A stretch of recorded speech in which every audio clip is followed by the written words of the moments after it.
Hi guys, in this video tutorial I'm going to show you how to create a Facebook avatar. If you're new here, I'm Michael.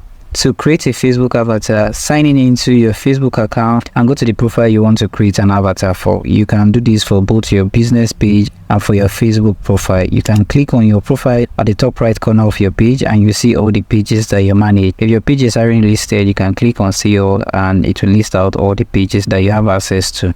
Now once on your profile page, click on edit and then scroll down a little. You're going to see avatar. To create your avatar, click on create avatar and it will take you to this page to select an avatar character that you can personalize. To create from scratch, you can click on create from scratch and then click on continue. Here you can recreate any avatar that you want. You can also select a character and then click on next. Your avatar is going to be generated. Once your avatar has been updated, click on done. So with that, you have successfully created a Facebook avatar. To edit and update your Facebook avatar, click on the edit icon and then scroll till you find avatar. This time, click on edit. You'll be taken to this page to customize your avatar. You can customize the hair, the skin tone, body, face, eyes, nose, lips, and many more. You can click on any of this category and then you're going to get a preview in this section.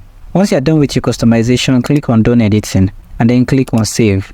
Finally, click on done. And with that, you have successfully edited and updated your avatar. So thank you guys for watching this video on how to create a Facebook avatar, and I hope you found this video helpful. If you do find this video helpful, do make sure to subscribe to this channel and have its post notification bell turned on. I hope to see you guys in my next video.